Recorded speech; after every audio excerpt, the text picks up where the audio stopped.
Hi friends, எல்லாருக்குமே வணக்கம். இந்த வீடியோவில் நான் என்ன சொல்ல போகிறேன்னா, முக்கியமாக உங்கள் வாழ்க்கையில் தெரிஞ்சிக்க வேண்டிய ஒரு 5 விஷயத்தை தான் சொல்ல போகிறேன். இந்த 5 விஷயம் கடைப்பிடிச்சிங்கன்னா நீங்கள் கொஞ்சம் சுயமரியாதையோட உங்கள் வாழ்க்கையில் வாழலாம்னு நான் நினைக்கிறேன். என் லைஃப்பில் பட்ட அனுபவத்தை தான் நான் சொல்கிறேன். முதல் விஷயம் பார்த்திங்கன்னா, இந்த உலகத்தில் பெத்த தாய் தகப்பனை தவிர வேறு யாரையுமே நம்பாதீங்க. எல்லாருமே பச்சை மாதிரி அவங்கவுங்க வாழ்க்கைக்கு தகுந்த மாதிரி மாறிக்கிட்டே இருப்பாங்க. அது உங்கள் சொந்தங்களாக இருந்தாலும் சரி, கூட பிறந்தவங்களாக இருந்தாலும் சரி, அக்காவாக இருந்தாலும் சரி, தங்கச்சியாக இருந்தாலும் சரி, யாராக இருந்தாலுமே சரி, இப்படி தான் இருப்பாங்க. அதனால் முக்கியமாக யாரையும் நம்பாதீங்க. முக்கியமாக பார்த்தீங்கன்னா,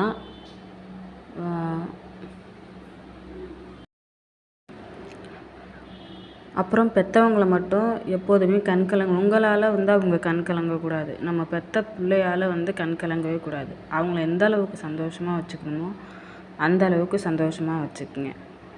அவ்வளோதான். நம்ம பெற்றவங்கள மட்டும் என்றைக்குமே கைவிடவே கூடாது ஃப்ரெண்ட்ஸ். 3வது விஷயம் என்னென்னு பார்த்தீங்கன்னா, நீங்கள் ஒன்று செய்ய போகிறீங்கன்னா அது முன்கூட்டியே யாருக்கிட்டையுமே ஷேர் பண்ணாதீங்க. உங்கள் அக்காவாக இருக்கட்டும், தங்கச்சியாக இருக்கட்டும், இல்லை உங்கள் அண்ணனாக இருக்கட்டும், தம்பியாக இருக்கட்டும், இல்லை ஃப்ரெண்ட்ஸாக இருக்கட்டும், இல்லை கூட ஒர்க் பண்ணுறவங்களா இருக்கட்டும், யாராக இருந்தாலும் சரி, யாருக்கிட்டையுமே நீங்கள் முன்னாடி ஒரு விஷயத்த செய்ய போகிறீங்கன்னா அது பிஃபோராகவே சொல்லவே சொல்லாதீங்க. ஏன்னா எல்லாரோடைய எண்ணங்களும் ஒரே மாதிரி இருக்கவே இருக்காது. கண்டிப்பாக என்ன தான் க்ளோஸாக பழகினாலும் நம்மளை பற்றி அவங்க மனசுக்குள்ளே எதனா ஒன்று நினச்சிக்கிட்டு தான் இருப்பாங்க. யாருமே இங்கே நல்லவங்களே கிடையாது இந்த காலகட்டத்தில். அதனால் அந்த ஒரு விஷயத்த மட்டும் பார்த்துக்கங்க. யாருக்கிட்டையும் எந்த விஷயத்தையும் நீங்கள் செய்ய போகிற ஏதோ ஒரு சேவிங்ஸ் பண்ணுறீங்க, இல்லை வேறு எதனா நீங்கள் லேண்ட் வாங்க போகிறீங்க, அதுக்கு பிளான் பண்ணிக்கிட்டு இருக்கீங்கன்னா கூட அதை கூட நீங்கள் ஷேர் பண்ணாதீங்க. அந்த பிளானை நீங்கள் சக்ஸஸ் பண்ணிவிட்டு வேணால் நீங்கள் வெளில சொல்லிக்கோங்க ஃப்ரெண்ட்ஸ். அதுக்கப்புறம் ஒன்றும் பிரச்சனை இல்லை. ஆனால் நீங்கள் அதை பிளான் பண்ணுற வரைக்குமே யார்கிட்டையுமே எதுவுமே சொல்லாதீங்க. அது அவங்களுக்கு பொறுக்காது. அவங்க நெகட்டிவ் எனர்ஜி கண்டிப்பாக நம்மளை ஸ்பாயில் பண்ணிவிடும். அதுக்காக தான் சொல்கிறேன். 4வது விஷயம் என்னென்னு பார்த்தீங்கன்னா, நம்ம ஒர்க் பண்ணுற இடத்துலையோ இல்லை நம்ம ஃபேமிலி இஷ்யூலேயோ பார்த்திங்கன்னா, நிறைய பேர் நம்மளை எதனா குறை சொல்லிக்கிட்டே தான் இருப்பாங்க. குறை சொல்லிக்கிட்டே தான் இருப்பாங்க. நயன்தாரா மேம் சொல்கிற மாதிரி என்ன சொல்கிறது, நம்மளை தூக்கி விடுறதுக்கு யாருமே இருக்க மாட்டாங்க.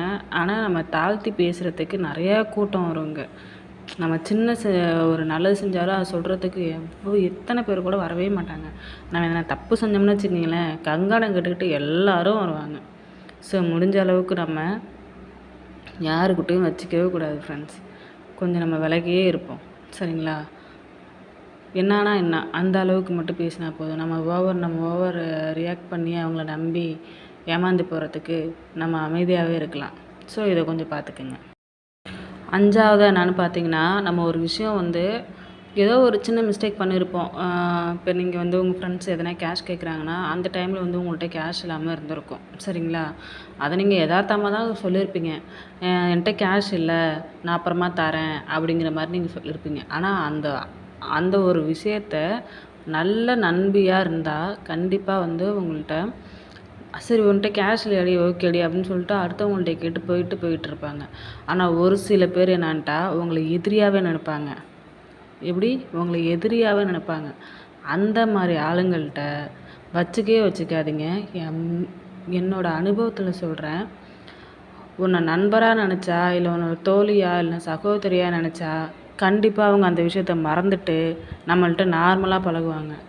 ஒரு ஊசி மாதிரி குத்திக்கிட்டு அது 10 வருஷம் கழித்து நீ அப்படி பண்ண தெரியுமா அப்படின்னு சொன்னாங்கன்னா, நான் அன்றைக்கி கேட்டேன் நீ தரல அப்படின்னு சொன்னாங்கன்னா, அப்போதைக்கு உங்கள் கஷ்டம் என்னான்னு சொல்லிட்டு அவங்க புரிஞ்சிருக்கவே மாட்டாங்க.